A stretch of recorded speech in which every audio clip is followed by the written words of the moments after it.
Good morning, girls. Let's start.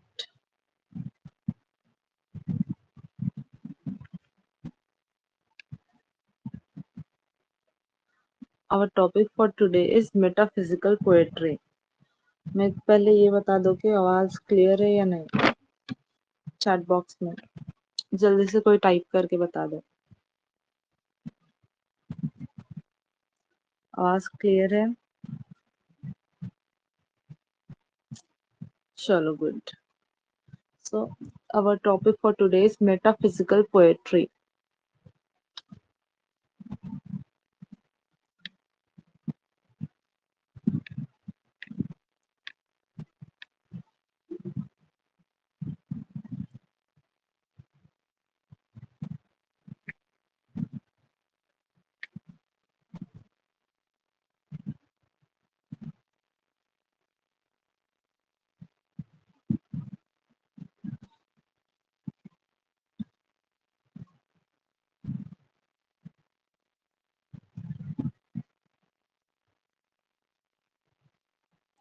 Meta का मतलब होता है बियॉन्ड, बियॉन्ड। और फिजिकल का मतलब होता है नेचर ऑफ, मतलब कोई भी फिजिकल चीज। तो हम इसे कह सकते हैं बियॉन्ड द वर्ल्ड। तो मेटाफिजिकल का इन शॉर्ट ये मीनिंग हुआ कि बियॉन्ड द वर्ल्ड। इसका डेफिनेशन अगर हम देखें तो metaphysical poetry is a poetry that deals with deep and profound subjects like spirituality, religion, etc. ये एक ऐसा पोएट्री होता है जो बहुत डीप में अंदर जाके मीनिंग देखता है स्पिरिचुअलिटी और रिलीजन का। और ये बहुत ही highly intellectual form of poetry होता है, मतलब बहुत ही ज्यादा इंटेलिजेंस होता है ये पोएट्री में, बहुत ज्यादा विट, बहुत ज्यादा ह्यूमर होता है। ये लोग अपना पूरा माइंड पोएट्री में डाल के पोएट्री लिखते हैं, ऐसा हम इसको बोल सकते हैं इजी लैंग्वेज में अगर बोल रहे हैं हम तो। और ये वर्ल्ड को एक ऐसा, रीडर को एक ऐसे प्रेजेंट करता है वर्ल्ड जो हम कभी सोच भी नहीं सकते, मतलब हमारे सोच के आगे इन लोग की पोएट्री होती है। और लोग ऐसे क्वेश्चंस करते हैं जिसका साइंस के पास आंसर ही नहीं है। अपनी पोएट के थ्रू, अपनी पोएट्री के थ्रू ये पोएट्स क्या करते हैं, ऐसे क्वेश्चंस करते हैं जिसका साइंस के पास कोई आंसर ही नहीं है। इन शॉर्ट हम इसको ऐसी पोएट्री बोल सकते हैं कि जिसका जवाब नहीं है। तो ये तो पोएट्री का डेफिनेशन हो गया, मेटाफिजिकल पोएट्री का। अब ये स्टार्ट कब हुई थी? तो ये 15 टू 16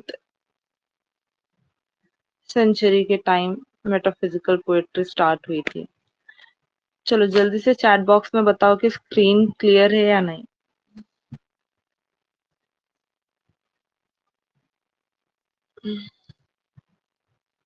वॉइस का कोई ग्लिच?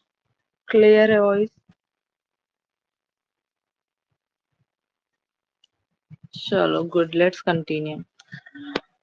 तो 15 टू 16 सेंचुरी में मेटाफिजिकल पोएट्री स्टार्ट हुई थी। अब देखते हैं ये पोएट्री का थीम क्या था, मतलब किस चीजों के ऊपर ये पोएट्री लिखी जाती थी। तो ये पोएट्री मेनली लिखी जाती थी लव, लस्ट, रिलीजन के ऊपर। लव तो ऑब्वियसली सबको पता है, लस्ट भी पता है, रिलीजन भी पता है, लोग के डेफिनेशंस की आप लोग को जरूरत नहीं है। तो ये मेनली लव, लस्ट और रिलीजन के ऊपर और मोरालिटी के ऊपर ये पोएट्री लिखी जाती थी। अब ये पोएट्री के फीचर्स क्या है? सी हर कोई चीज के अलग अलग फीचर्स होते हैं। अब ये मेटाफिजिकल पोएट्री के क्या फीचर्स हैं जो नॉर्मल पोएट्री से डिफरेंट है? Let's see. ये हाईली मैं यहाँ पर मेंशन कर देती हूँ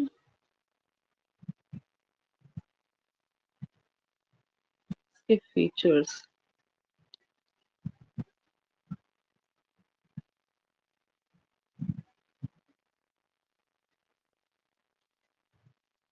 इसमें बहुत ज्यादा हाईली इंटेलेक्चुअल, मतलब बहुत ज्यादा स्मार्ट वर्क होता है।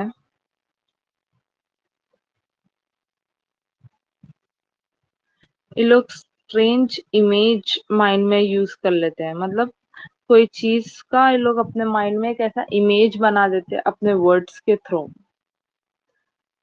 जिससे वो चीज हमारे माइंड में बैठ जाए।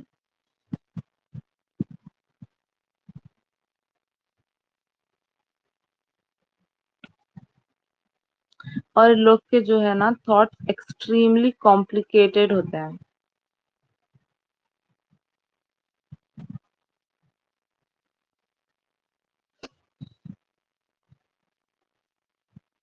ये पोएट्री विटी होती है,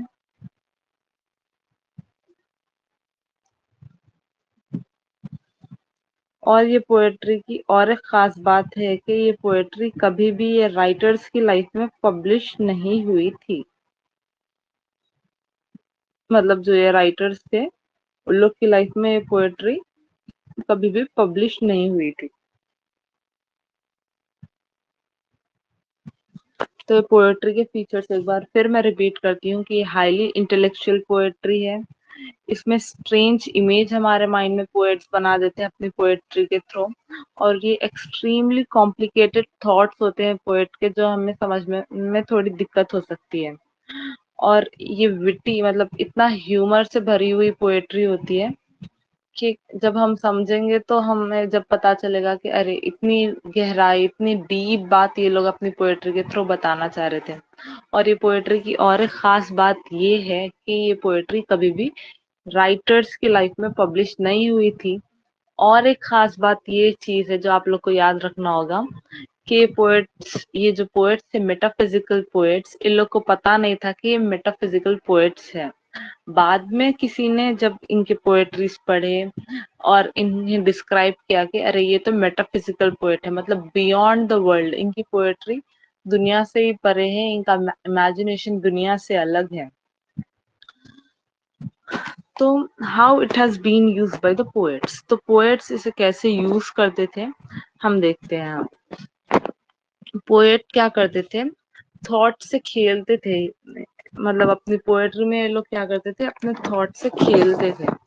और इन लोग क्या करते थे, इन लोग का जो एक्सप्रेस, इन लोग के जो फीलिंग्स थे वो कुछ ऐसे सरप्राइजिंगली चीजों से एक्सप्रेस करते थे जो हम नहीं सोच सकते। मतलब जैसा कि मैं एक एग्जांपल देती हूँ, यहाँ पर एक पोएट है जिसका नाम है जॉन डन।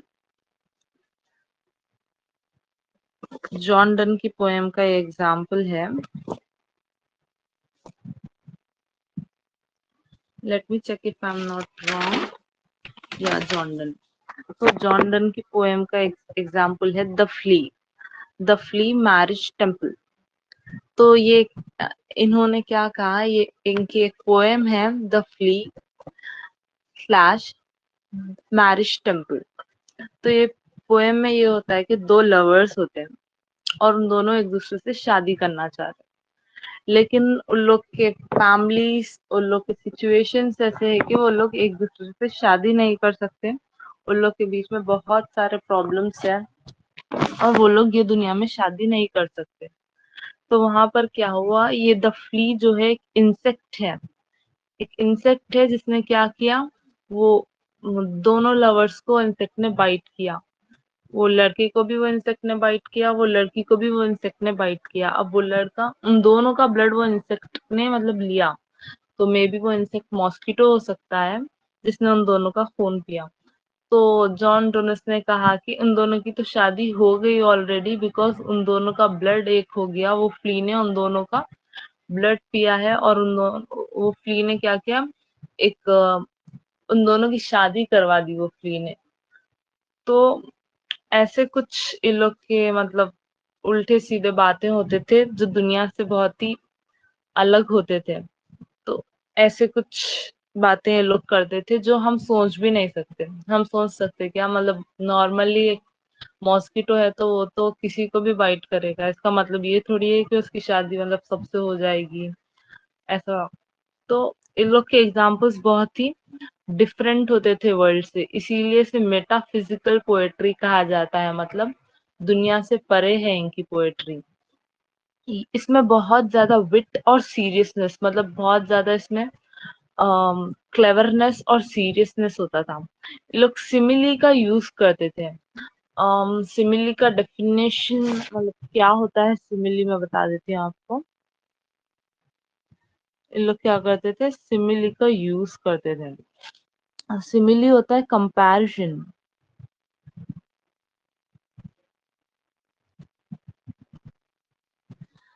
जैसे कि हम बोलते हैं कि कोई छोटे बच्चे को बोलते हैं कि you are so brave, you are brave as lion. मतलब हम वो लॉयन और वो ब्रेव, उन दोनों को कनेक्शन बता रहे हैं।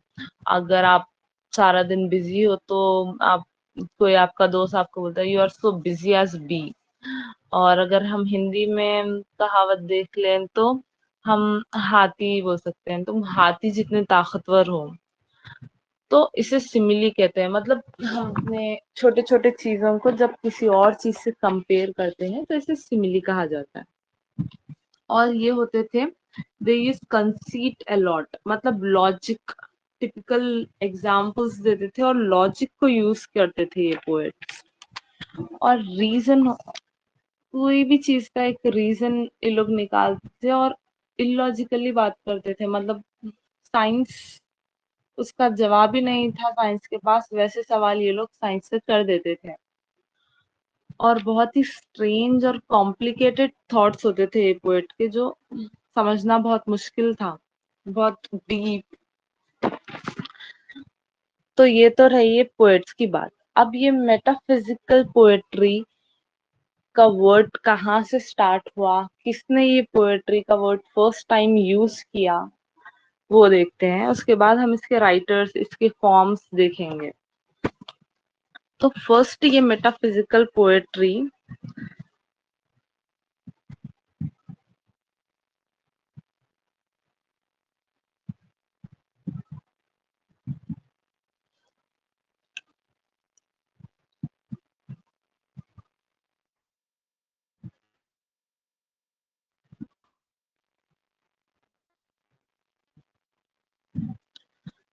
तो ये फर्स्ट टाइम वर्ड यूज हुआ था, डॉक्टर सैमुअल जॉनसन ने यूज किया था ये वर्ड। और ये थे 18th सेंचुरी के।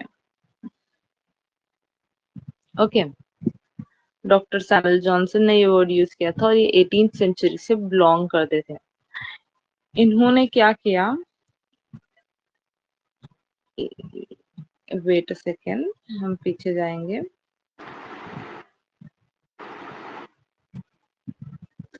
यहाँ पर देखिए, मैंने आपको बताया कि मेटाफिजिकल पोएट्री थी 15th to 16th सेंचुरी। और आपको मैंने ये भी बताया कि ये राइटर्स तो पोएट्स तो पोएट्स थे और इन्होंने अपने कभी भी पोएट्री पब्लिश नहीं कराई थी। दूसरा, इन्हें ये नहीं पता था कि ये मेटाफिजिकल पोएट्स हैं। तो इन्हें मेटाफिजिकल पोएट्स बताया सैमुअल जॉनसन ने। तो सैमुअल जॉनसन ने क्या किया, ऐसे 52 पोएट्स के बायोग्राफीज लिखे इन्होंने। किसने लिखे, सैमुअल जॉनसन ने।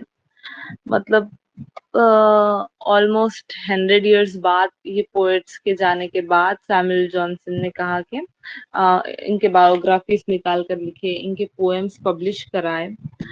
और इन्होंने एक बुक लिखी जिसका नाम था मोस्ट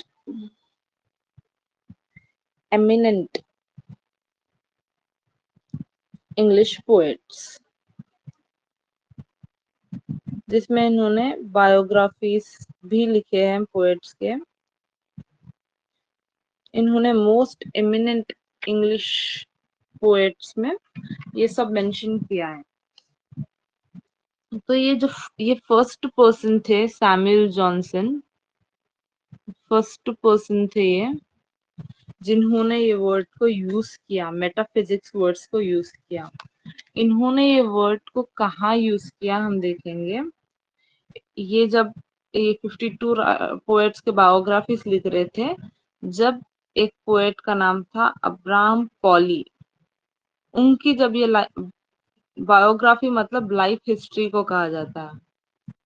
तो जब ये अब्राहम कॉली की लाइफ हिस्ट्री लिख रहे थे, लाइफ ऑफ कॉली जो बुक का नाम है, वहां पर इन्होंने ये वर्ड का फर्स्ट टाइम यूज किया, मेटाफिजिक्स वर्ड, मेटाफिजिकल वर्ड का, मेटाफिजिकल पोएट्री का। तो ये क्वेश्चन शायद आप लोग को 1 मार्क्स मतलब 2 मार्क्स के लिए आ सकता है कि फर्स्ट वर्ड मेटाफिजिकल पोएट्री कहाँ यूज हुआ था। मतलब वो अब्राहम कॉली की लाइफ हिस्ट्री थी। लाइफ ऑफ कॉली वो बुक का नाम था, और वो बुक लिखी थी डॉक्टर सैमुअल जॉनसन ने। और doctor Samuel Johnson 18th century से बिलोंग करते थे। ये एक पोएट थे, साथ ही साथ ये क्रिटिक थे, और ये लोगों के बायोग्राफीज लिखते थे। तो इन्होंने first time metaphysical word use किया। और आप लोग को अगर पता होगा शायद इनके लाइफ हिस्ट्री के बारे में, तो आपको पता होगा हम ऑक्सफोर्ड डिक्शनरी जो यूज करते हैं उससे बिफोर ऑक्सफोर्ड, मतलब ऑक्सफोर्ड डिक्शनरी से पहले जो डिक्शनरी हुआ करती थी वो होती थी सैमुअल जॉनसन। वो डिक्शनरी सैमुअल जॉनसन की लिखी हुई डिक्शनरी यूज होती थी। क्रिटिक का मतलब व्हाट, अभी बताती हूँ क्रिटिक का मतलब मैं आपको। तो डिक्शनरी जो है ना, ये ऑक्सफोर्ड डिक्शनरी जो हम यूज करते हैं, जो बहुत आजकल चलती है, आजकल तो वो भी नहीं चलती, आजकल तो लोग इंसाइक्लोपीडिया और गूगल से ही काम चला लेते हैं। But generally in library Oxford dictionary बहुत मानी जाती है। हाँ, तो उससे पहले सैमुअल जॉनसन की डिक्शनरी हुआ करती थी। मेरे पास भी होती थी ये डिक्शनरी, यूज की है मैंने सैमुअल जॉनसन की। तो ये बहुत पुरानी टाइप ऑफ डिक्शनरी थी। हाँ, तो ये हो गई सैमुअल जॉनसन की बात। और जो है ना, फर्स्ट टाइम जो है सैमुअल जॉनसन ने ये मेटाफिजिक्स वर्ड यूज किया था। सो किसी ने क्वेश्चन किया क्रिटिक क्या होता है। क्रिटिक होता है क्रिटिसाइज करना। मतलब सपोज मैं एक पोएट हूँ और मैंने अपने राइटिंग्स लिख दिए। अब उसके बाद कुछ टाइम बाद, या फिर मेरी जनरेशन से ही कोई और पोएट हो सकता है, कोई और क्रिटिक हो सकता है, वो मेरी पोएट्री को क्रिटिसाइज करता है।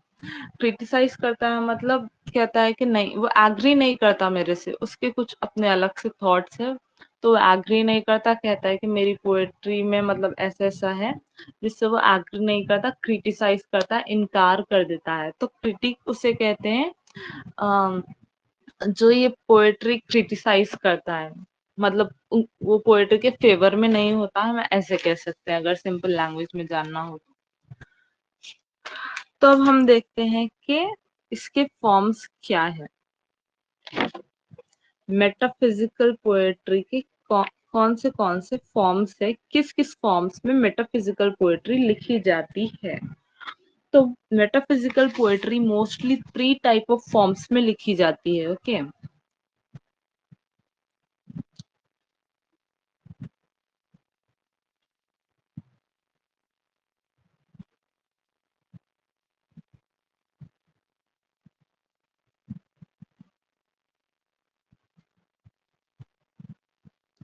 तो फर्स्ट है सोनेट, सेकेंड है क्वार्टर, थर्ड है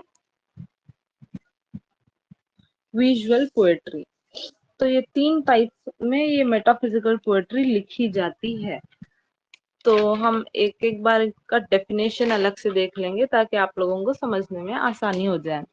तो सोनेट, सोनेट किसे कहा जाता है, ये एक 14 लाइन्स की पोएम होती है। 14 लाइन्स की पोएम होती है, और पोएम के हर एंड में इसे राइमिंग वर्ड्स में लिखी जाती है, और हम इसे एक छोटा सा लिटिल सॉन्ग भी कह सकते हैं। ये राइमिंग टाइप होती है पोएम। इसे 14 वर्ड्स की लाइन होती है, इसे सोनेट कहा जाता है। नेक्स्ट है क्वार्ट्रेन। क्वार्ट्रेन, देखो क्वार्ट्रेन क्या होता है, फ्रेंच लैंग्वेज में 4 को कहा जाता है क्वार्ट्रेन। ठीक है, तो फ्रेंच लैंग्वेज में क्वार्ट्रेन 4 को कहा जाता है। तो पोएट्री का मतलब वही है, ये 4 4 स्टैंडास में लिखी जाती है, 4 into 4। मतलब ये 16 लाइन्स की पोएम होती है जो 4 4 स्टैंडास में लिखी जाती है। लाइक 4 लाइन्स ऐसे, फिर गैप, फिर कंटिन्यूअस 4 लाइन्स, फिर गैप, फिर कंटिन्यूअस 4 लाइन्स, फिर गैप, फिर कंटिन्यूअस 4 लाइन्स। इसे हम क्वार्ट्रेन पोएट्री कहेंगे। ओके, फोर फोर लाइन्स के फोर स्टैंजास होते थे। और दूसरा है विजुअल पोएट्री, मतलब third one is visual poetry.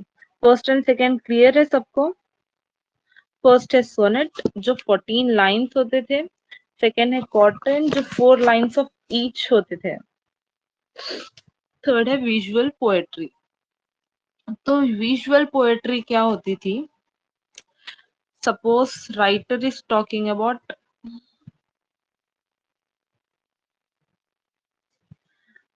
Writer एक बटरफ्लाई की पोएम लिख रहा है, वो बटरफ्लाई के बारे में अपनी पोएम में बात कर रहा है। ओके, तो ये लोग क्या करते थे, एक बटरफ्लाई का इमेज,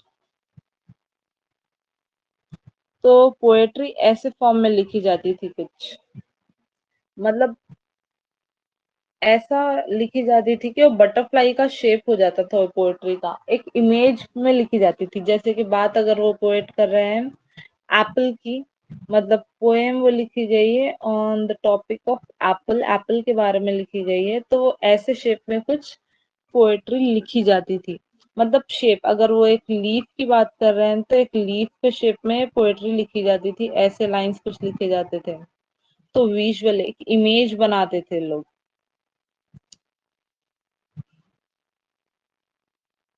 अंडरस्टूड, या। So let's continue. सो ये थ्री टाइप्स में what we can say three forms में ये पोएट्री लिखी जाती थी।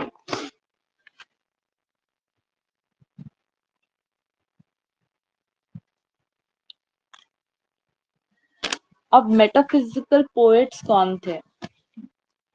अभी तक हमने क्या समझा, मेटाफिजिकल पोएट्री क्या होती थी, कौन सी सेंचुरी में थी, बियॉन्ड द वर्ल्ड इसे कहा जाता है, इसका डेफिनेशन क्या है, मतलब स्पिरिचुअलिटी, रिलीजन, इसके थीम्स क्या है, लव, लस्ट, रिलीजन और मोरालिटी पे लिखी जाती थी ये, इसके फीचर्स क्या है, जैसे कि हाईली इंटेलेक्चुअल होती थी, स्ट्रेंज इमेजिनरी यूज होती थी, इसमें कॉम्प्लिकेटेड थॉट्स होते थे, विटी ह्यूमर होता था, और किसने फर्स्ट इसे यूज किया। अब हम देखते हैं कि इसके पोएट्स कौन थे। पोएट्स के बारे में थोड़ा सा डीप सेंस लेंगे, तो इसके पोएट्स कौन होते थे?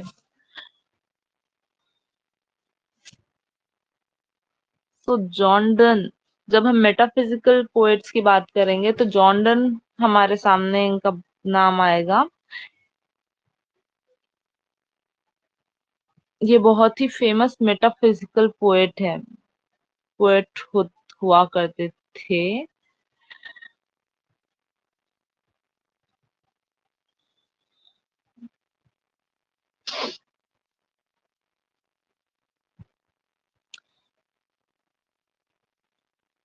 इन्हें फादर ऑफ मेटाफिजिक्स भी कहा जाता है, जॉन डन को फादर ऑफ मेटाफिजिक्स भी कहा जाता है। ये प्रोफेशनली एक पोएट के साथ साथ एक स्कॉलर और एक सोल्जर भी रह चुके हैं।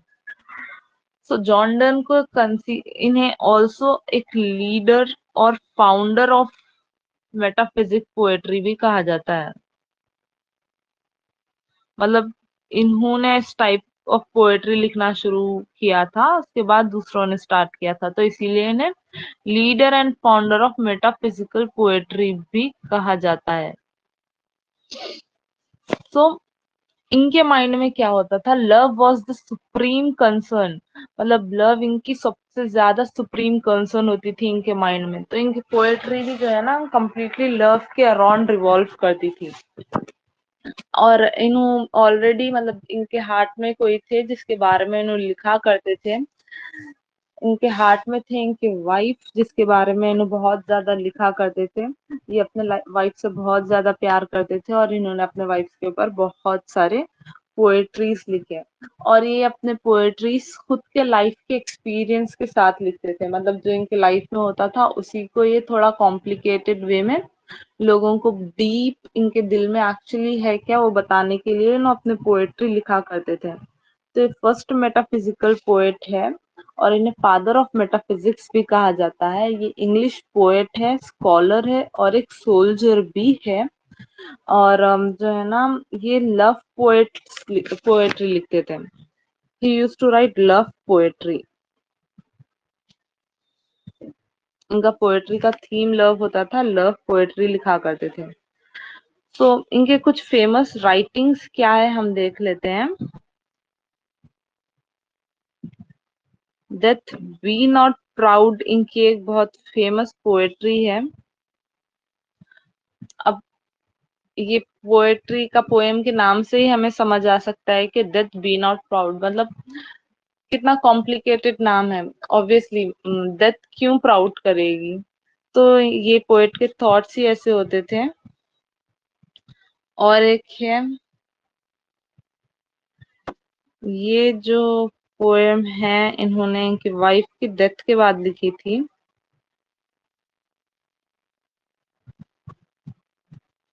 जब ये बहुत ही सैड हो गए थे इनकी वाइफ के गुजर जाने के बाद, तो इन्होंने लिखी थी वाइल्डिश एंड फॉरबिडिंग मॉर्निंग। तो इन्होंने वाइफ की डेथ के बाद ये पोएम लिखी थी ऑन हिज वाइफ। उसके बाद द फ्ली जिसका एग्जाम्पल मैंने दिया,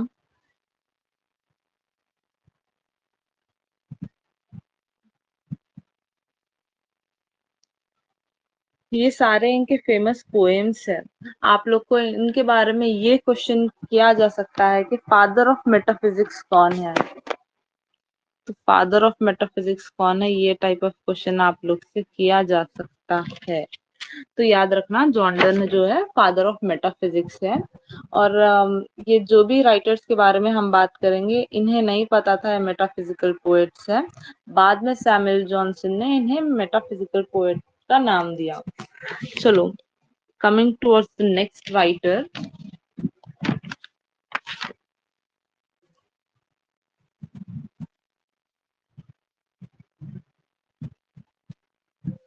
जॉर्ज हर्बर्ट। तो हमारे नेक्स्ट फेमस राइटर है मेटाफिजिकल पोएट जो है वो है जॉर्ज हर्बर्ट। ये लिखा करते थे रिलीजियस पोएट्री।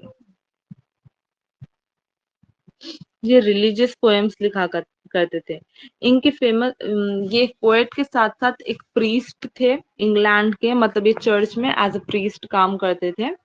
इनके फेमस पोएम्स जो है the pearl, the collar and the temple, ये तीनों इनके फेमस पोएम्स हैं। और इनका एक राइटिंग स्टाइल होता था। ये अपने पोएट्री को ऐसा लिखा करते थे, लाइक फर्स्ट लाइन ऐसी, फिर सेकेंड लाइन उससे थोड़ी छोटी, फिर उससे थोड़ी छोटी, फिर ऐसे ऐसे ऐसे ऐसे करके अपनी बात एंड करते थे। ये इनका फॉर्म ऑफ राइटिंग पोएट्री होता था। ओके, थोड़ा यूनिक है ना। तो ये रिलीजियस पोएट थे।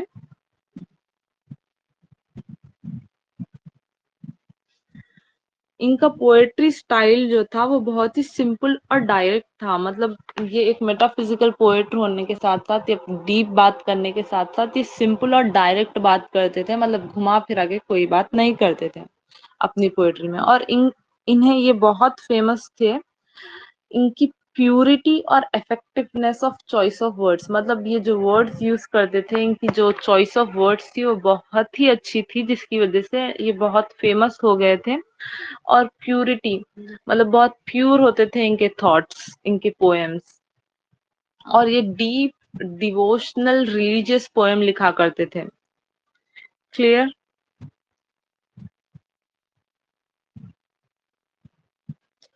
नेक्स्ट जो हमारे पोएट है मेटाफिजिकल पोएट,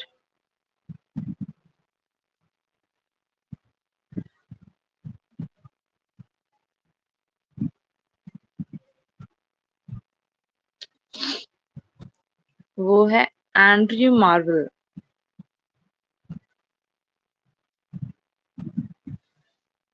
ये है एक पोएट और एक पॉलिटिशियन। इनके फेमस वर्क है to his coy mistress, the garden, the unfortunate traveller. और ये जो है ना लिरिकल पोएट्री, मतलब सॉन्ग के जैसा। जब हम कहेंगे like twinkle twinkle little star how I wonder what you are, तो मतलब इसमें कैसी एक लिरिक्स ऐसा लगता है कि जैसे कोई एक सॉन्ग हो। तो ये ऐसे लिरिकल टाइप ऑफ पोएम लिखा करते थे। ओके, ये लिरिकल टाइप ऑफ पोएम्स लिखते थे जिसमें लिरिक्स होते थे।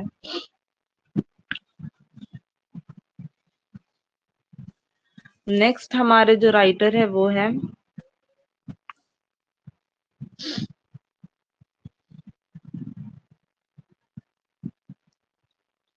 रिचर्ड क्रैशियो, ये इंग्लिश पोएट और ये थे साथ में टीचर। ओके, चलो कोई तो पोएट टीचर भी था आप लोग के प्रोफेशन से मैचिंग। तो रिचर्ड क्रैशियो जो थे पोएट के साथ साथ ये एक टीचर भी थे। ये भी अगेन रिलीजियस पोएट थे, अपने रिलीजन को लेकर ये पोएट्री लिखा करते थे। इनकी एक फेमस जो बुक है वो है स्टेप्स टू द टेम्पल।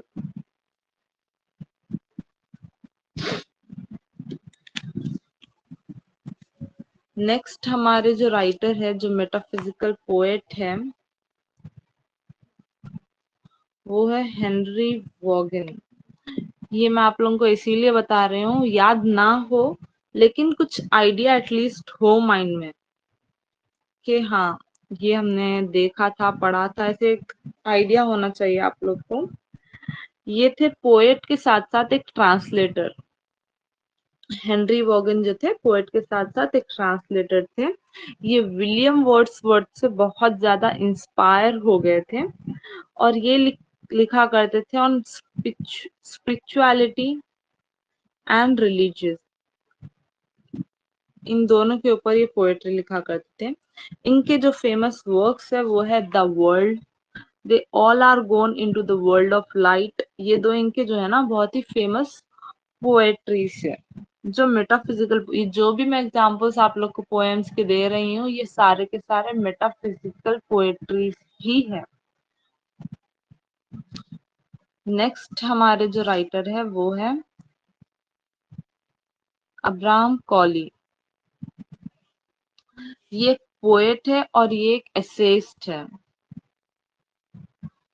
ये एक पोएट एंड एसेइस्ट है, मतलब पोएम के साथ साथ ही एसेज भी लिखते थे।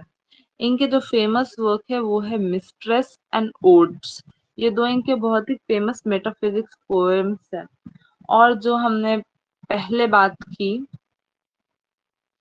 यहाँ पर कि सैमुअल जॉनसन जो है 18th सेंचुरी में जो इन्होंने 52 बायोग्राफीज लिखी, और अब्राहम कॉली इज द वन जो हमारे राइटर है अब्राहम कॉली। तो अब्राहम कॉली का जब ये बायोग्राफी लिख रहे थे, लाइफ ऑफ कॉली जो बुक का नाम था, जब ये अब्राहम कॉली लाइफ ऑफ कॉली की बुक कौन लिख रहे थे, सैमुअल जॉनसन लिख रहे थे। और इन्होंने अपनी बुक लाइफ ऑफ कॉली में मेटाफिजिकल पोएट्री का वर्ड फर्स्ट टाइम किया था।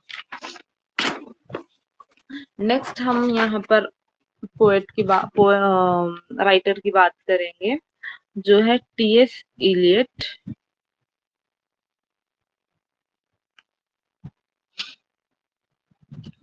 सो टी.एस. इलियट एक एसेइस्ट है, पब्लिशर है, क्रिटिक है, प्ले राइटर और एडिटर है, और ये 20th सेंचुरी से बिलोंग करते हैं। इनका जो फेमस वर्ड्स पोएम्स या फिर ऐसे हम जो कहेंगे वो है द वेस्टलैंड और द लव सॉन्ग। और ये एक नोबेल प्राइज विनर भी है, नोबेल प्राइज विनर। तो यहाँ पर इनकी बात इसीलिए आ रही है कि इन्होंने क्या किया, एक ऐसे लिखा जिसमें इन्होंने, वो ऐसे क्या था, वो ऐसे में इन्होंने क्या किया, इम्पोर्टेंस ऑफ मेटाफिजिकल पोएट्री बताया। मतलब मेटाफिजिकल पोएट्री भी कितनी इम्पोर्टेंट है वो इन्होंने बताया। और साथ ही साथ इन्होंने ये कहा कि जो मेटाफिजिकल पोएट्स थे वो पोएट्स जो है अपनी खुद के लाइफ ऑफ एक्सपीरियंसेस से ये पोएट्रीज लिखा करते थे। और वो मतलब इतने डीप सेंस में वो पोएम्स है कि हमारे लिए वो समझना मुश्किल है। उसके लिए हमें बहुत ज्यादा इंटेलेक्चुअल मतलब विटी ह्यूमर ये सब हमारे खुद के अंदर होना चाहिए, तब जाकर हम उनके वो पोएम समझ सकेंगे। ये एक क्रिटिक भी थे लेकिन इन्होंने ये मेटाफिजिकल पोएट्री को बहुत सपोर्ट किया, इसकी इम्पोर्टेंस को लोगों को बताया। So this is all for today. मैं राइटर्स के बारे में ज्यादा डीप नहीं गई बिकॉज ऑलरेडी हम आपको पार्ट 2 में 20 राइटर्स के लाइफ हिस्ट्रीज के बारे में जानना है। आप लोग कंफ्यूज ना हो जाए, लेकिन एक ओवरव्यू चाहिए होता है समझने के लिए, इसीलिए जो राइटर्स है उनके बारे में जानना जरूरी था। आई होप आपको क्लास समझ आई होगी। Thank you.